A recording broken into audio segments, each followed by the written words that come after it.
is I see a lot of founders that raise a ton of money selling tokens. They think they could pump in, 10, $20 million into a private sale. Well, now, okay, you got $20 million in your private sale tokens.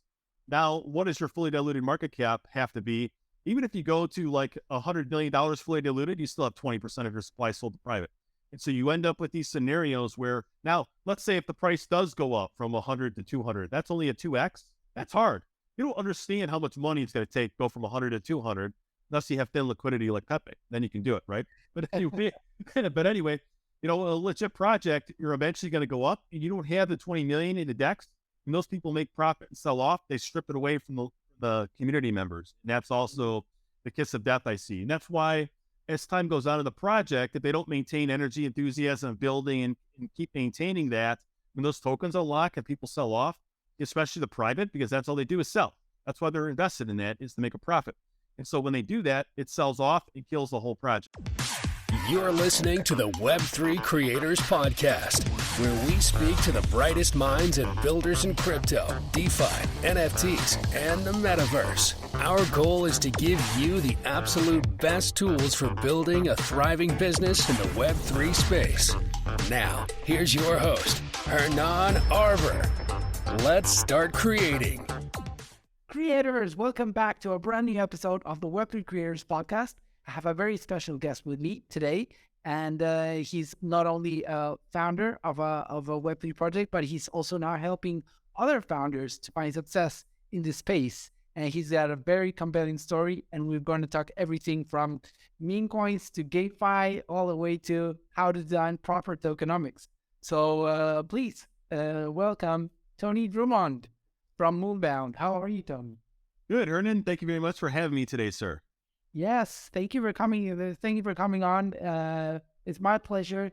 We've been chatting a lot lastly because I found your story compelling, and I kind of love your style of delivering value to other founders. I've been following your content. I have your Web3 founders checklist right close to me. So now that I'm working on this new project called Soundward, I am really constantly finding myself going back to it and constantly finding, I probably, we probably should check this box out. So it's like a ton of information. But before we delve into that, how are you today? Let's get up into your personal story. Yeah, I'm doing really well. Any day I can work in this space, I just love it. I'm enthusiastic for it. So you're asking about my story, and it's very much from like a corporate kind of background. But I started my career literally at like the ground level, like sweeping the floor of a printing press, believe it or not, when I was 19 years old. So college wasn't really for me. So, I found that out going there. And so I spent my career basically finding roles that I love to do, whether it was in sales or marketing or operations or consulting and operations. I just kind of navigated through my own interests, and I found jobs that let me tackle another challenge that I was looking to ascend into. And the same thing is true with the Web3 space. So as I got into it, I'm like, what would it be like if I had my own project? I was on teams in 2021. I'm like, that would be exciting, wouldn't it? And so I had a couple of friends who were like, yeah, let's start something of our own. And I'm like, yes, this is my own thing. I was sick of being on other teams and building other people's ideas, right? I'm sure you can relate, right? And so for sure. There's something magical about building kind of your own idea and turning it into reality. And there's a lot of also painful experiences you need to embrace, right? You need pay a lot of ignorant debt when building your own project. But I think it's a wild ride. I definitely I'm building something here again, so it's something that I really get into it. So let's go back as far as you want to go. And into your entry into the crypto Web3 space and until the point where you started working on MicroPets. Sure. Yeah. So in December of 2017 is when I got into the space, which was the top, the current cycle. What is my top? Yeah, exactly. Sounds really bad. Yeah, but I didn't put a whole lot in. So, I've only put a little over a couple $1,000s into all of cryptocurrency, believe it or not. Everything is built off this. So I can't complain. So, eventually after I licked my wounds a little bit from that experience, wasn't much. But then when things started heating up again in 2021 is when I got back into it, and especially in the DeFi space. So I saw that I could find these early stage projects which I'm sure we're all excited about, is instead of just sitting on an exchange and buying a token, or a coin or whatever it was, if I could go into an actual community and get to meet the CEOs, see what they're building, understand why they're passionate about it, kind of, to me, that was unique because if you think about it, in most business, you don't have the opportunity to connect with people like that are operating businesses. They're kind of insulated, and that's not really their role. In Web3, it is the CEO's role to be out there in the forefront. And you have right? to, I would love, the informal type of environment where you can log into the Discord and, tag the CEO of the company and asking questions directly, and if you're not the typical troll and asking when moon, you can actually get to and raise a conversation. And that's how even most of the Web3 teams get built, right? Out of the community.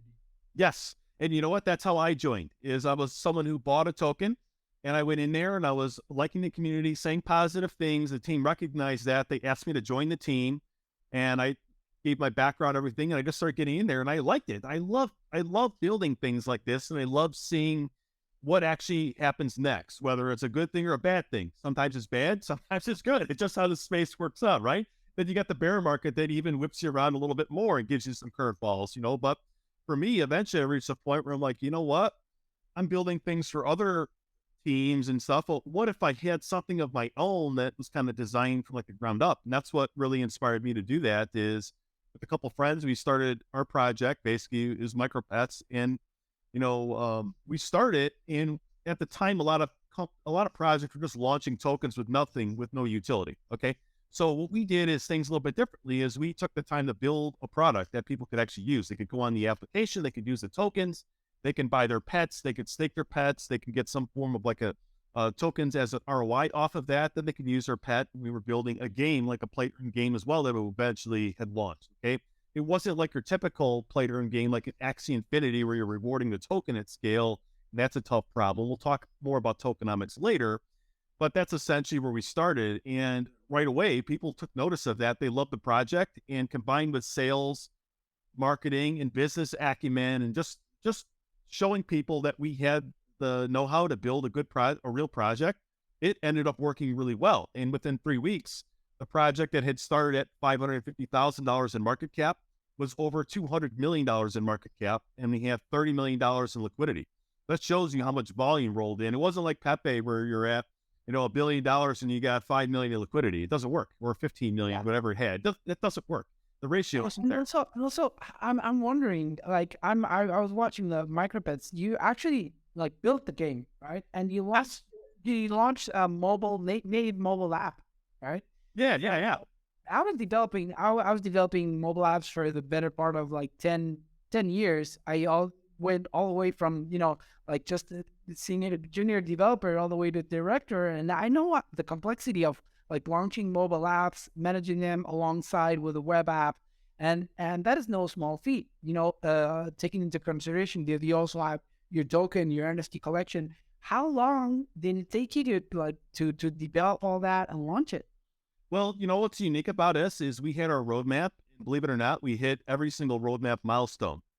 Okay, we had with only 2 developers, we launched 2 separate DApps, a whole backend infrastructure that managed that whole game.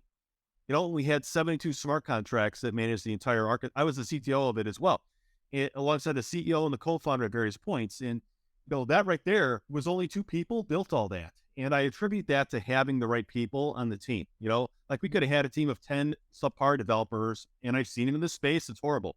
And so development is extremely critical. And that's what enabled us to get there. Also, ingenuity. Okay. Thinking about, all right, if people have to go on the mobile app and connect a wallet, and then you have these integrations with MetaMask, and then MetaMask, how often does that screw up? And then you have all these variations of the phone devices and different versions of these wallets. How's that going to all work together? It will not. It will create a nightmare scenario for us if we log in. So what we did is we actually custom built, and you'll understand the complexity of this. We didn't use Passport.js. We built our own login authorization authentication protocol for this, so that what we could do is when you open the app and you enter your email, you get a PIN to your email. You type in the PIN, then you get a token that basically is kind of like an access token that it gives you access. Like how a refresh token. Yeah, it's like Magic Link. Exactly. Yep. Exactly. Very similar to that. And with that approach, now people could basically have their email in the game, in their PIN, and then they're validated for a month until they have to like revalidate basically. So in the app. And so now in the D app, what we did is we enabled them to connect their wallet and link that email. And so now in the D app, they can stake their pets and they can actually use pets in the game and select which one they wanted to use in the game through the way we integrated that. And as such, now we were able to get the game on the App Store. And as such, we were one of the only play-to-earn games on the App Store because of this architecture. And so this is something I'm really proud about. I wrote a whole article on my website about how we did it. And just in case people want to check that out. There's such a short span of time. Like that is truly impressive. For animals. That was 6 months.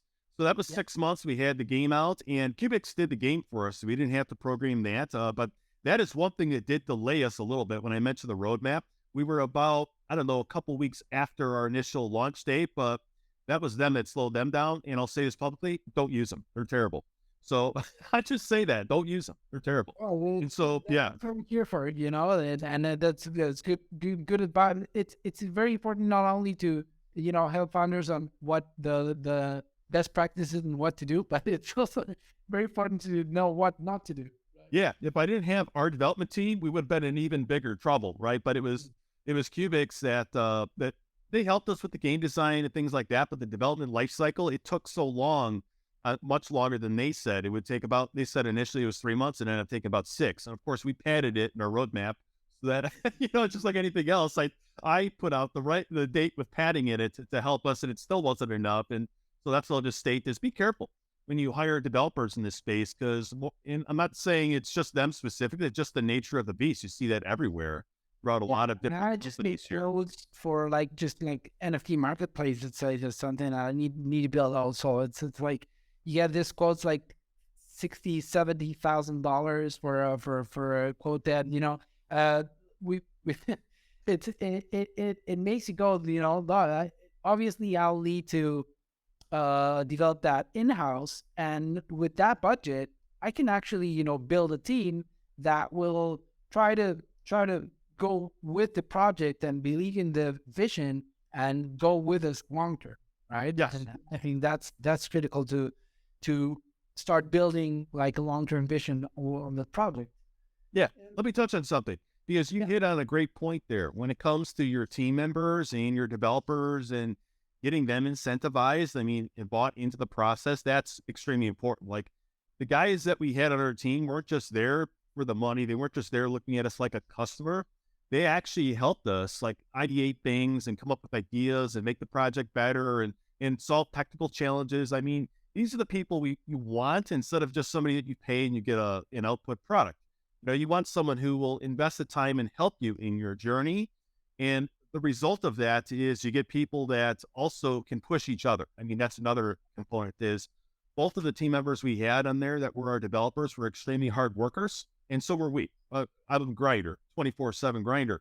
So are they, right? And so when you align people like that, you work harder and you push each other. Like, oh, you're a little tired today? You can joke around like that. Like, come on, let's get back on this horse. We got something to do. You know what? And then you push each other like that. And the work that can get done when you're aligned around that, and you pair that with strong operations and communication and clarity for the team of what they have to build.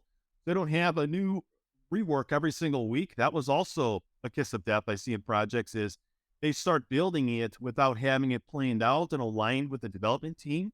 And then when you move forward, they find the problems and flaws and problems, and you got to course correct, or maybe you come up with the problem. Well, if you just spent 2 weeks thinking it through better, you could save yourself months, and you'll save yourself a ton of money. And that's also something that I encourage people to take into account when they're building something in this space too, is do not rush. Take your time, think it through, plan it out. That'll save you a ton of time and money in just the rework alone that I see so common in this space. I'm sure you see it as well as team, even just a basic staking contract. It takes them forever because they keep changing things. They don't know where they're going. They haven't done the math, and now all this stuff is going wrong. Well, why don't you just take a few days to figure all that out and then move forward? Yeah, and the little things that it can be working perfectly on testnet, and then you launch it and you never figured out that there are already guys with bots ready to game your system, and it's all you need to take into consideration, right? Yeah, Yeah, that's another one too. I'll hit on that is if you have a smart contract for your token, you definitely want to have sniper protection in there. What that'll do is you got a timer then. So the initial buys that come in, as soon as that token is like kind of live and the liquidity pools there on the DEX, as soon as that happens, there's sniper bots waiting to put in all the buys at the ground level. Well, if you're capturing those buys basically and you're blacklisting these wallets automatically with the sniper protection, but after so many blocks or seconds, really, it's really going to be off of blocks. But after that point in time, then you can enable the real buyers. So you create this window where you're launching your token and you're live in the voice chat where all these buys get blacklisted because they're snipers primarily. And then you tell the real buyers, okay, now we're live on the DEX. They can get into this, right? And that's a way that you can prevent some snipers. We caught about 45 of them. So if you can imagine, that's a lot. That's a lot of wallets. Now, if they all sell off after they pump, they can destroy the whole project. And I've seen that kill everything. The whole ideal trend was like, any project that it was just launched, it was just like, whoop, and then like, I bought for the token. Like, That's it. That's why. Yeah, and it was really enraging because a lot of the influencers that were pushing those projects had already tokens assigned from the get-go, so they didn't even have to rush in buy. Mm-hmm. So it was just like that was a let's say an interesting evolutionary experience for the space. But yeah, good that we learned from that. And speaking about evolutionary experiences, I want to touch on the point in time when you figured out that, okay, maybe his MicroPets thing is not going the way I envision it.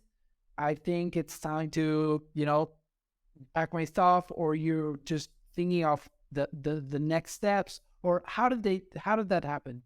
Yeah. So without like talking bad about other individuals, basically what really happened with me is after a few months, I was working there 16 hours a day, 7 days a week, right? And basically said, hey, here's the deal. I'm a father of 3. I quit my job to do all this. And truth be told, we weren't even paying ourselves a salary. We took it. Everything is ethical and honest, that I wasn't doxxed. And that's why I could dox, is I knew that I didn't do anything wrong to people. It's not like I made millions of dollars off of MicroPets by selling to people. I did not. That's why I have a job today. I'm not retired. If I had billions of dollars, I'd just be on a beach somewhere. It's also a thing that gets stereotyped in our industry, which is when a token pumps gets to millions of dollars in market cap for the token, you assume that the founders are rich. They are sometimes, if they're unethical. Yes, that's bad. Yeah, and yeah, well, unless they are like cashing out and dumping on their followers and their investors, that is not the case. And I believe that is not the case with you, and that's why it's important that we touch on that, so that that we understand where you're coming from and how do you how do we evolve. I've experienced the same thing with my project. When it started, it's really hard to kind of keep things moving when basically in my case, it's like we run out of dev budget, and it's like you're finding out ways to keep things moving. But that was a really tough moment for me personally. But what about you? What happened in your experience? Well, after that 3-month point, what I basically said is, hey, I'm only one person. I'm a father. I have to take care of my family.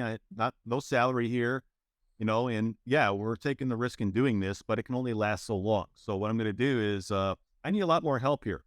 So I'll say if I do not see significantly more help within 3 months, I'm leaving. That's exactly what I said. And then around April happened, which was about 3 months after I had delivered that message. And then nothing had changed. And in that same day, I actually had a few team members that I really loved and respected quit on us. And that really took the wind out of my sails, because those guys were really like my rocks and very good professionals. I loved them. And then I found myself alone. I took off my headphones, and then I heard my bathroom was flooding. And so my whole bathroom, all the water flooding upstairs, destroyed the downstairs bathroom. And I'm like, you know what? I reached my breaking point. Just like anyone else can reach. I didn't think I had one, because like I explained, I'm a grinder and a hustler. Yeah. Everyone has limits. That was literally a watershed moment. That was it. Yeah. And then I reached that moment. I was like, man, I can't do this anymore. I'm killing myself. And for what? for other people. And you know what? Other people have to step up now. It's their turn. And so I told them that message, and then I, delivered a respectful message to the community. And I had a lot of positive messages after I had said I had to leave. I had about 30 people message me and say, Tony, this is, we thank you very much for your support. We appreciate the effort. And that made me feel great. And I had a couple that weren't so nice. I can understand that. And people don't understand if they're not actually running something. This is not easy to work 6 days, 7 days a week for 6 months. I'd like to see you do that and see how you could survive. If someone doubts that, right? It destroys you mentally, it destroys your relationships, it destroys family, it destroys friendships, especially. I destroyed several friendships over that because I didn't focus on those individuals because I was working on this. My family understood. I worked from home, I saw them, but that's really what happens, right? And you have to recognize that it's time to take the next step and ultimately make the hard decision. But I also felt confident because I had given the 3 months to actually make a change, so it wasn't like anything was unreasonable. It's like, this is what has to happen. If you guys want me to remain here, this is what has to happen next in an honest and transparent manner, as clear as possible, and so I feel like people don't understand what is implied when, you're running a Web3 project. You're not only want to deliver on everything you promise to your community, but you have a different brand, a different breed of investors that you have with you that are not the seasoned investors that they know that, they invested and now they, sit back and check out back quarterly or yearly and say, how is the project moving along? They want to see, when token move tomorrow. and it's got, we have been accustomed, especially in the crypto space, of this such fast rising gains, like Pepe, that people want fast gains now, or this is time where like building technology is tough, and I think it's a good opportunity for us, Tony, both as founders, to try to put out that message, to investors, like, we want this space to mature. And we also want new investors in the space to kind of understand that good products take time to build, right? Ed, I think you're absolutely right. And I believe that you could tell when people rush, like when they don't think it through in this space. And, there was also some of that in us. I mean, the reason why I'm so passionate about like tokenomics, the utility and the financials and how things work, is I've experienced a lot of pain. With selling pressure, with tokenomics, it didn't work because of the ROI and the pets and the staking and things like that actually challenged us. And we actually had to pivot. Like after 4 months, we changed the complete tokenomics. We had to change everything because it was not working. And also the bear market hit us at the exact same time. So after we pumped up, the bear market rolled in, in like early December, like we launched in October 2021. That was 2020. Yeah. So we launched in October of 2021, October 18. And so after about a month and a half, you could see that then the bear market really hit in like that early December is when Bitcoin took a huge tank right after we hit 70K, touched that, came down, and so that is going to really affect your project, especially if you're a smaller cap. Like, for example, if your liquidity pair is, let's say it's ETH, and now ETH goes down in value, it brings your token down in value. And now you have the bear market headwinds on top of that. Now you have little liquidity because you're a small cap that hits you more. And now next thing you look at, now you're down 70% after a couple days. You know what I mean? That's just what happens. And if you can't weather that storm, you simply don't have what it takes to be in this space, because that's how fast these markets move. It's like a little penny stock. They don't have anything. There's not much value backing it, right? So it moves so fast. And the other thing I'll say is I almost would look at that and see it as a negative impression on myself. And that affected me mentally as well. Like you almost look at how your performance is of your chart and you relate that to how you perform as an individual, when really it could just be something technically with the project. It could be something with the market that's going down, right? It could be, who knows what that could be. It could be outside of your control, that some investor that had a huge bag in here, and now they had a personal issue happen. They had to sell all that to take care of it. Now you have a big red candle. You don't know what can happen. Well, the whole point is you have to be prepared for it. You have to understand that it will happen to you. Someone will eventually sell a huge bag and you will have a red candle and you will live another day, and and you touched on such an important point that I hadn't realized that, once you're running a Web3 project, you have a chart. Yes. Chart. That's the problem. And, if you're looking at that price like every day because you care, but eventually, just like, some founders in other industries, you have some type of networks or revenue or how the business doing, and you attach that to kind of your own success path. Yes. Then you now have a price chart that kind of indicates maybe how the project's doing, and it's very easy to identify with that chart and say, hey, this is kind of my net worth. You've seen it a lot in this space. The chart dictates everything.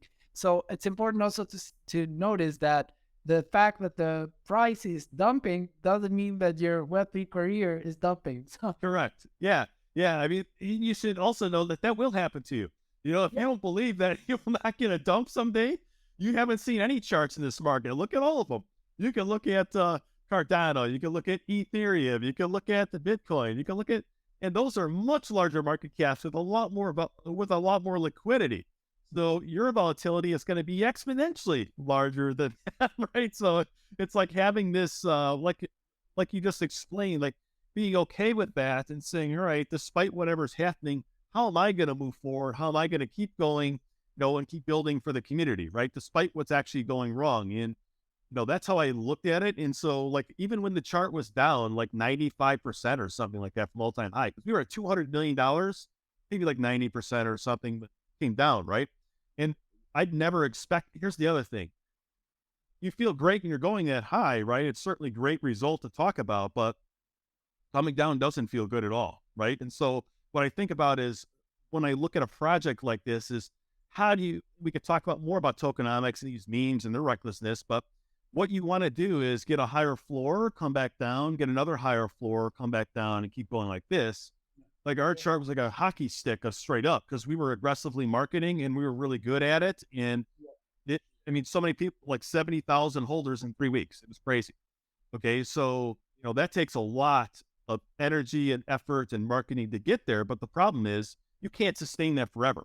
And so what I thought about instead is, we'll talk more about tokenomics, but if everyone is doing extremely well all the time, they never sell. And then eventually everybody up here starts selling off, right? Because they've made so much money. Like $1,000 was $375,000 3 weeks later at the floor price. Wow. So if you're like an early holder, you can't bring people up that fast and not give them time to take the reasonable profits and shave off a little bit to get that dip, to hit another price level, to get another solid footing, and then go up next level in your floor, right? Like I would almost like, if I had to do this again, I would like to go up, let it trade sideways for a week, and then let some shakeout happen, and have something else go back up, right? And just keep doing that. And then when the bear market hits, yes, you're going to go down because people will sell and your liquidity pair will go down. But at the end of the day, at least you have a great base of holders that believed in what you were building. They're just the right a pump, and that's the problem is when they're right a pump, they leave when the pump stops, so it's these incentives that are important to recognize. And anyway, I had so many great holders that were part of the project that I really loved as well, that I had great relationships with.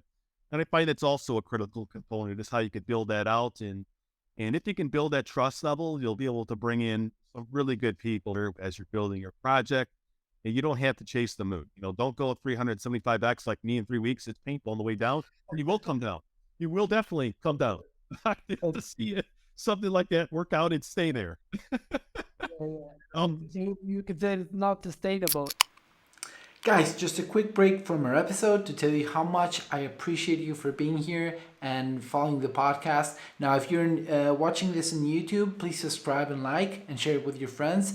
If you're listening to this, please take a minute to rate the podcast and give us a share. So I appreciate you very much for being here and keep enjoying your episode. You mentioned like also Bitcoin, Ethereum, Cardano, some of this like major caps that have seen like have become like part of the cycle with the rest of the crypto market.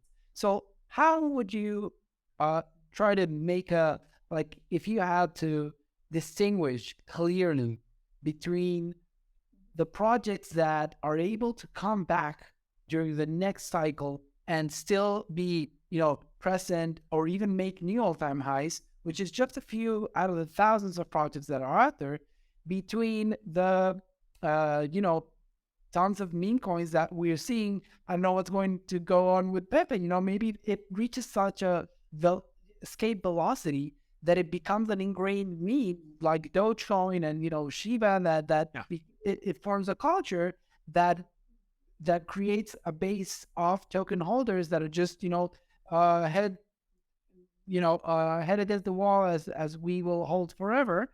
And that maybe creates a wealth. But the 99.9% of those projects are just going to die a slow death, and then get people wrecked. So how do you make that distinction? Yeah, I mean, it's a tricky one. What I really look at primarily with this is like, all right, what will come back? Like as time goes on, what you look for is in the bear market. Okay, so you look for, like they say, bear markets are for building. And so what I personally look at, let's just give an example. Okay, back when I was running my project, you know how hard it was to find any way whatsoever to enable people to buy anything with their credit card, to swipe a credit card to get crypto to buy your token. Okay, that was a monumental challenge to solve. So if you look at that, and let's say now you have a project that's applicable at a global level, well, it's a variety of people, yet you can only market it to a group of people who know crypto and know how to buy into it. You restrict yourself, right? So if during that time, that same team was, let's say, had that challenge because that's the technology and that's what we had at the time, right? Just like anything else in the internet days, I remember dialing in AOL. Now I have speeds that are way faster than that, right? The same thing over time, right? And so really how I look at this is if that same team who had those challenges instead said, you know what, while we're building, hey, look at this fiat on-ramp we can integrate. Now, look how much more effective our marketing is, right? And that's how I see like that building and making the product better, making the project better to a real audience that can enable people to buy more of the token, to use the token with the utility, right? So I also feel like when that happens, then the people who are speculators, and this is really what drives price. It's not the tokenomics and these incentives and all this stuff. That's some of it. But largely what drives it is volatility from speculators, okay, and how they buy in, right? From a volume standpoint, because most of the volume is from speculators, let's just be honest. So that's what drives the price action, right? So if we're able to show that we have a lot of users now on the application, we can bring in a lot more users. You'll see the speculators get a lot more excited. That'll help it go up.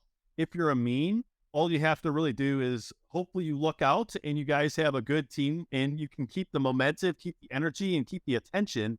And if you can do that, then you can win. And that's why you actually work out is if you look at a lot of projects after about 6 months, the enthusiasm, the attention really dries out, right? Like, and then once the chart's down, people sell out and they lose interest. They forget about it, right?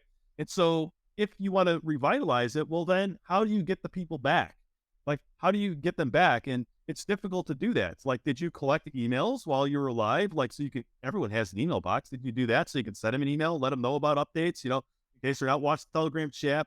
There's ways to do it. But what I'm getting at is so many people are instead just like letting it happen by just not doing anything and not being active and not maintaining that energy and that enthusiasm and showing your building. People lose interest. They walk away. And that's why it ends up dying out. And it's also just a matter of the market. People are excited for the next new thing. So you might just have the old thing that now will never work out anymore. You might just have to look at that and take it behind the bar and say, all right, I admit defeat and get rid of it and build your next thing. That's in the thing that I never really understood very much in this space is, all right, if you make something, let's say just like a business and it doesn't work out and you fail, why can't you make another business or another token or something like that and try it and take those learnings and then drive success off of that? Why is that a negative connotation? That's not giving up on people. It's saying, hey, this won't work. I'm honest with it. There are tons of ways of like, making like rewarding the people who believed in you, supported you on the last project. Mm-hmm. There's a concept called airdrops or some type of, great like whitelist access. There are tons of ways that you can say, hey, listen, this project didn't work out. We got hit by the bear market, but you've been a believer. I'm building this new thing. Come on over. We're going to, reward if you're holding, especially like NFTs, right? Which become illiquid. So it's not like you even can sell, even if you want to. That's it. There are ways, we have ways in this space to bring our investors back and make things we even when you're building like a new initiative, right? And speaking about new initiatives, I would love to get a bit into what is Moonbound. How did you decide to build it? What's the vision behind it, and how did it all happen? Yeah, I mean, basically, it started out where after I left MicroPets, I had joined another project, and I was the COO, and I was looking through some wallets one day, and I didn't like what I saw, and I got out of there. Okay, so out of frustration, I said, you know what? I'm frustrated, man. I can't. All I want to do is find professionals who want to build real things in this space and work together. Like, like, where's this at? You know, I had it all in real business world. Like, where can I get this? I can't find it.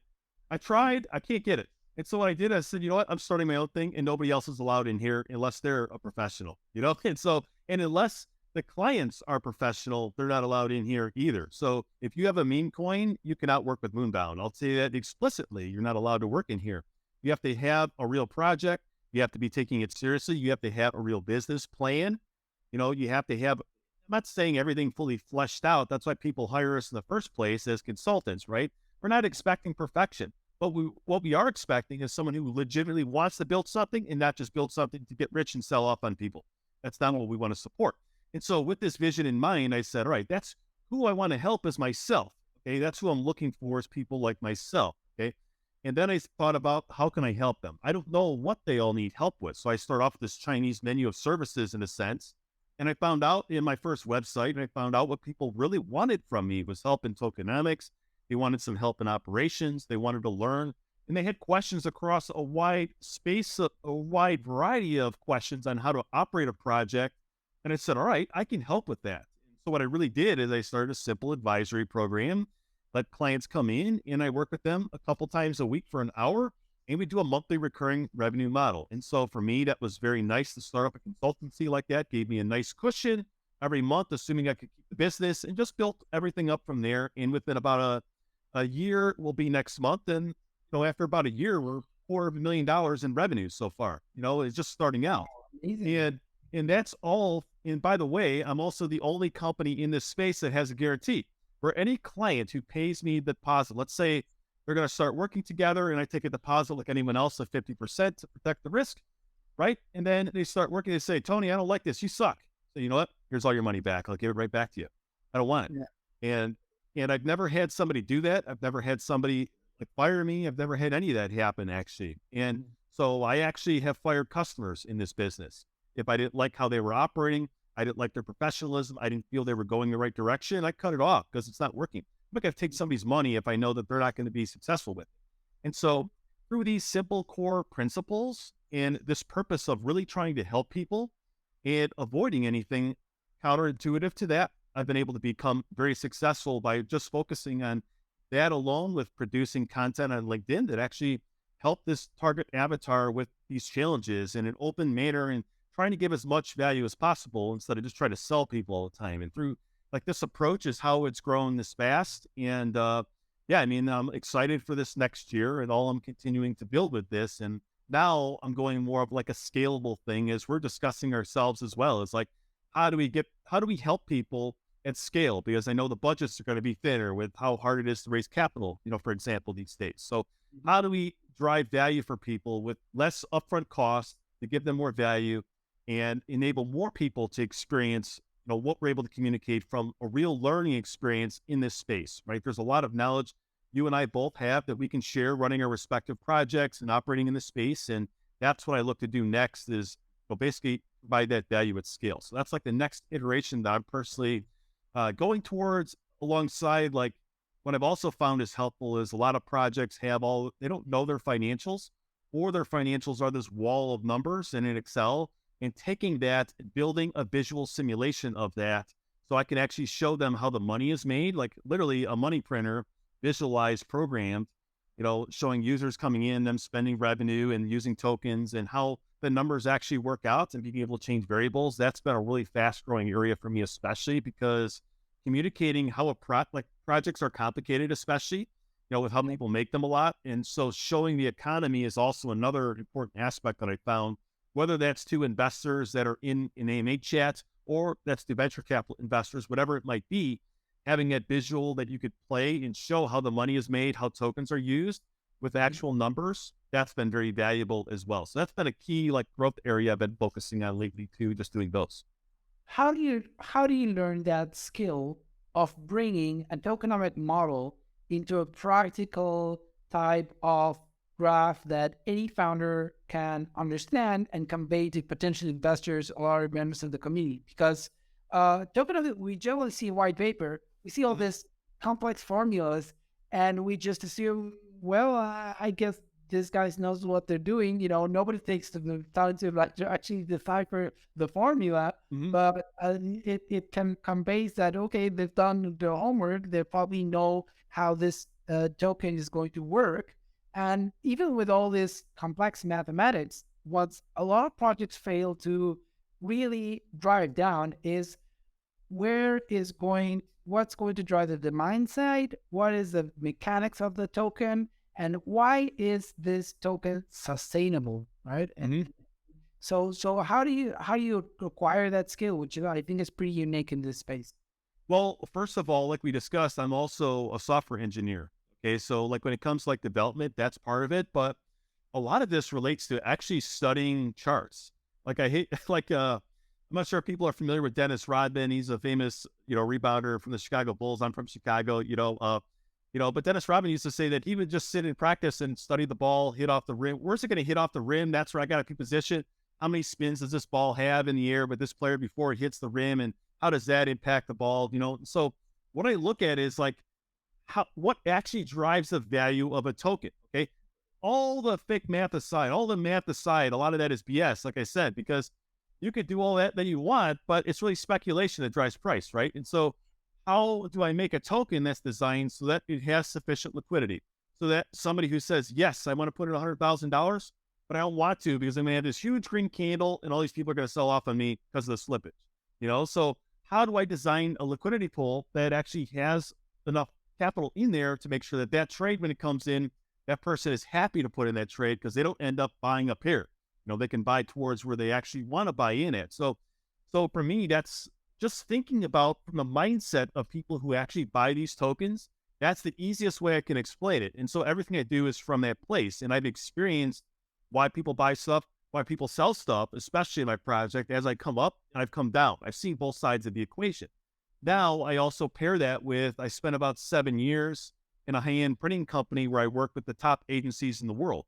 From a design aesthetic standpoint, just like my own personal branding, that's why I take that so seriously, is because I know the importance of visual communication. And so what I'm able to do is I'm a unique developer in a sense that I also understand aesthetics, just like yourself.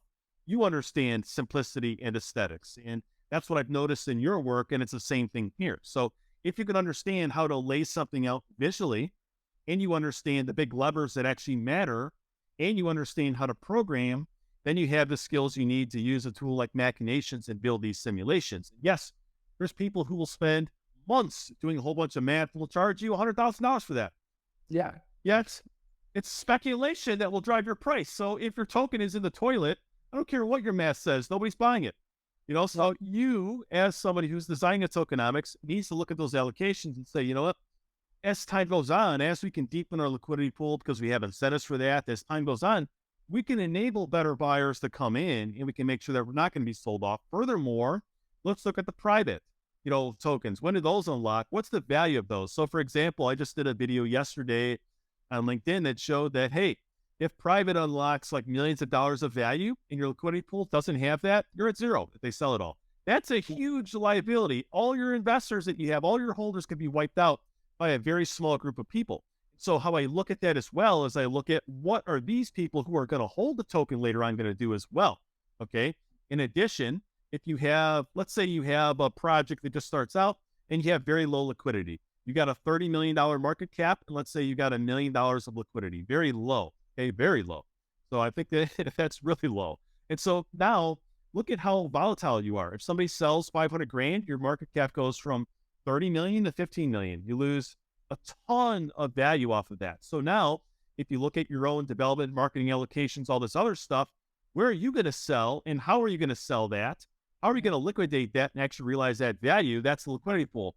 Don't think that you can go to the centralized exchange and dump it because the market maker needs to be there to have the capital to give to you. Money doesn't come out of thin air, right? So,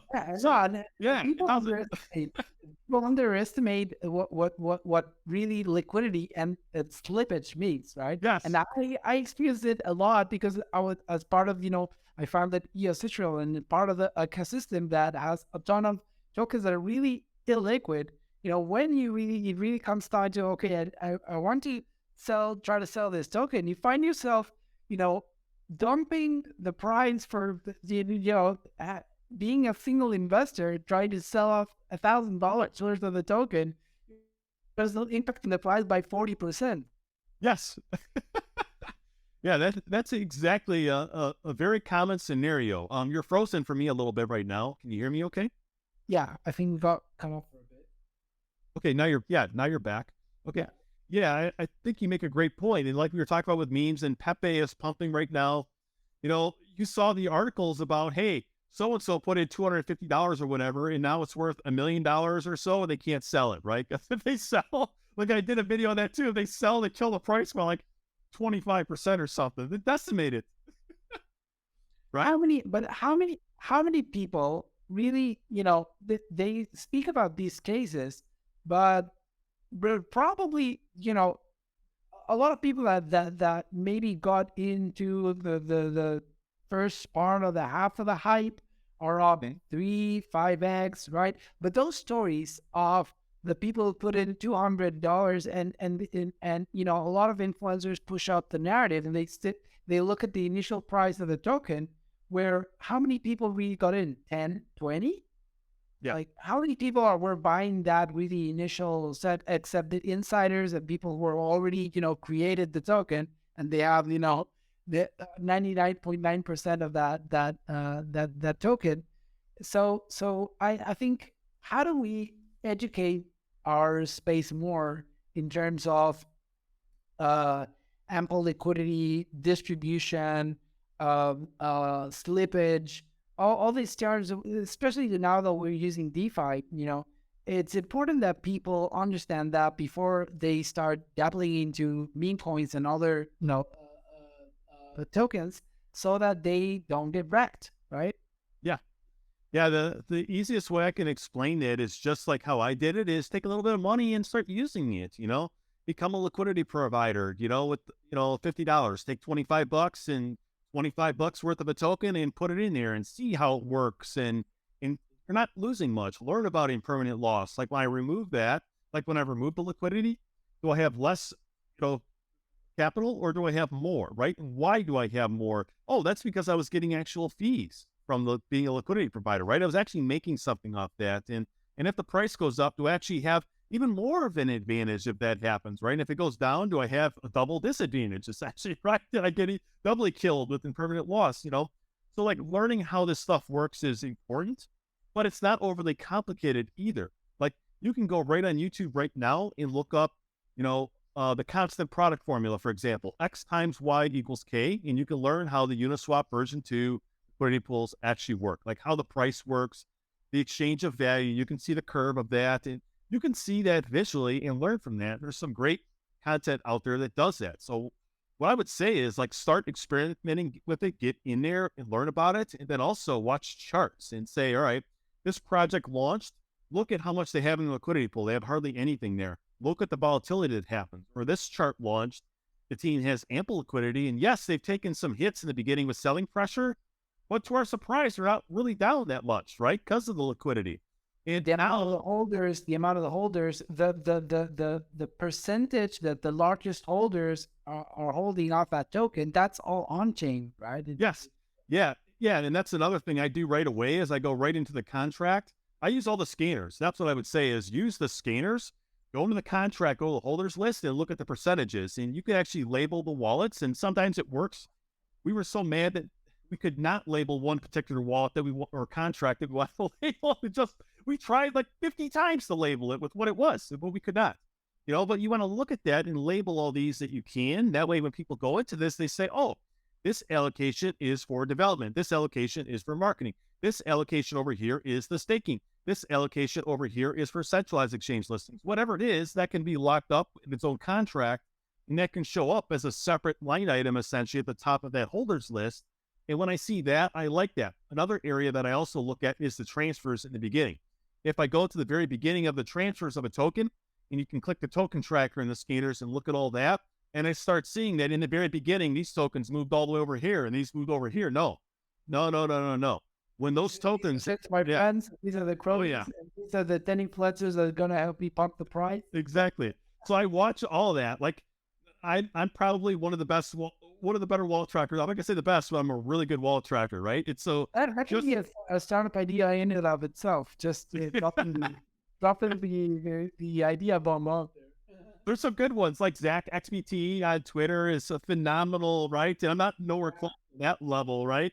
But that is what I'm talking about, where you can get in there and almost like your mind can let you see the story and weave the story. And so that's another thing that I personally do too. And then also as a founder, I use that list too.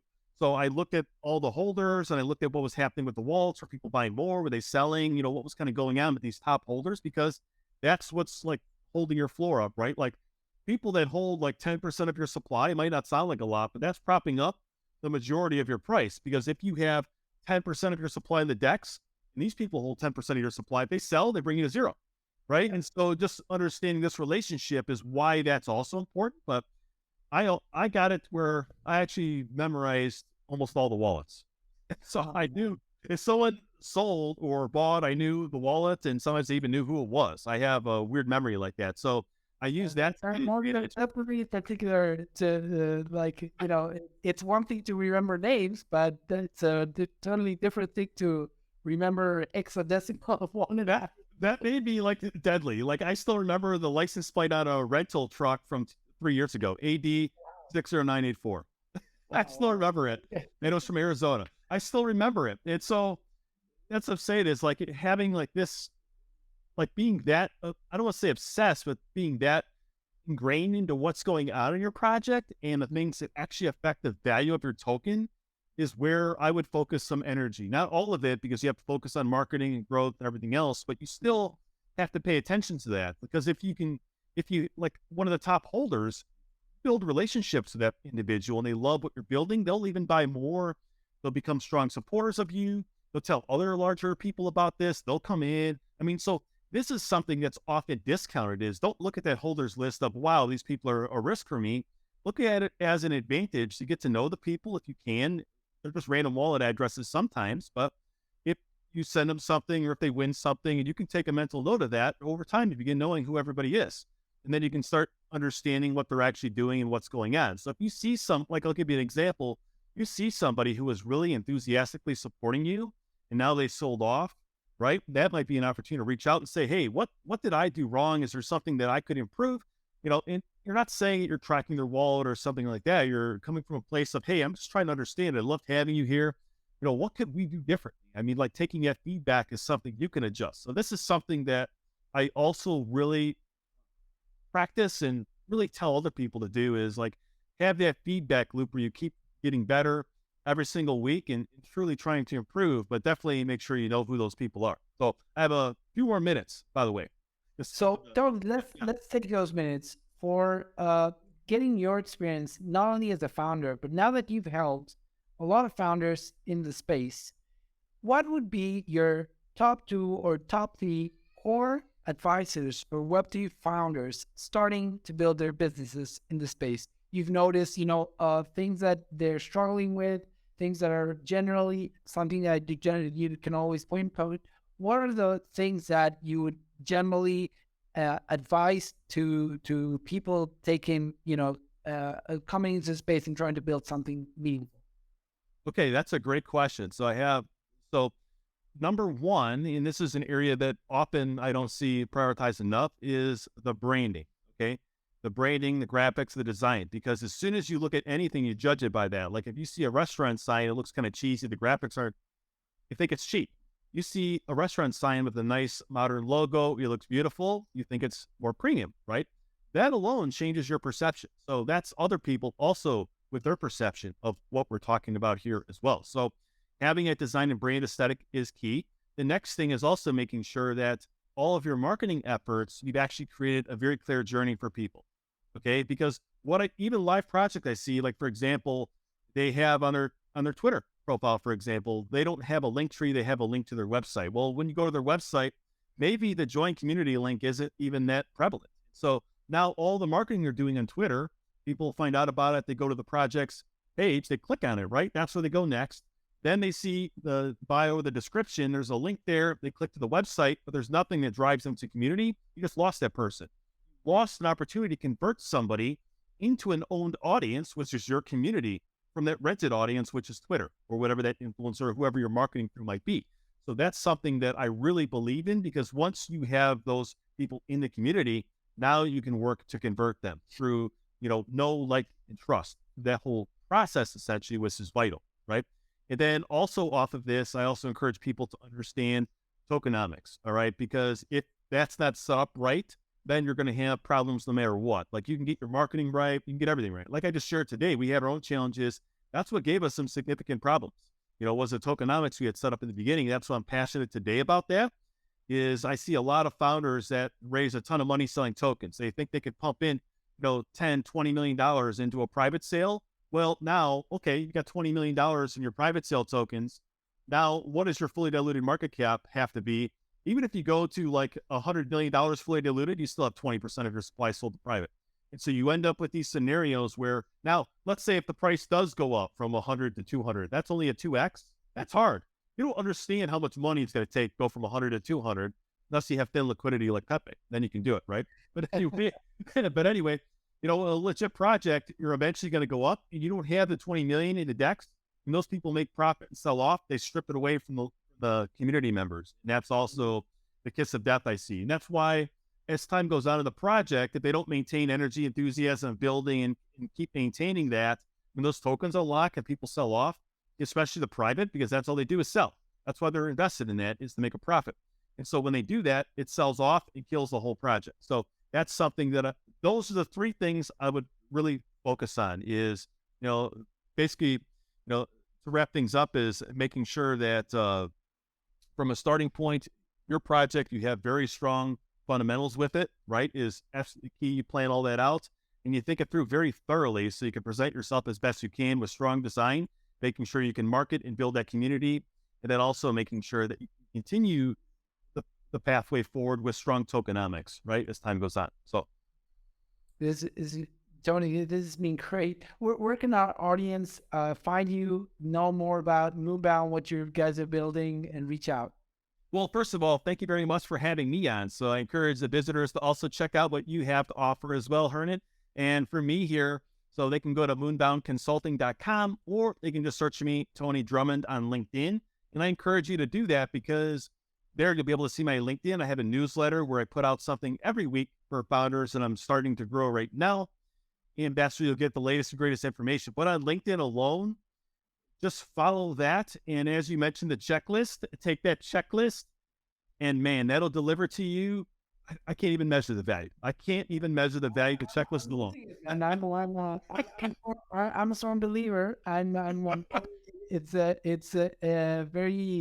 very very enlightening, and even some things that either when you have years in the space, you think that's still in the realm of you think but you might have forgotten, or you didn't know.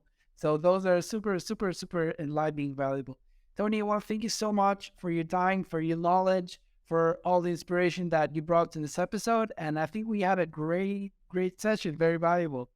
Yeah, thank you very much for having me. I enjoyed the discussion, my friend. Yes. So we'll speak offline, and I wish you the best moving forward, both with Moonbound, whatever you build next, to all the founders that are connected with you, including myself. So this has been the Web3 Creators Podcast with Tony Drummond. Thank you. Thank you very much. Please keep in mind that none of what's said in this podcast should be considered financial advice. You are strongly recommended to do your own research, and do not take anything we say in this podcast as a recommendation to buy or sell any assets whatsoever. Thank you for listening to this episode of the Web3 Creators Podcast. Make sure you follow us on YouTube, Apple, Spotify, and all of your favorite platforms. And if you're serious about building your own Web3 business, head over to web3creatordojo.com and check out our courses. That's web3creatordojo.com. See you soon, creators.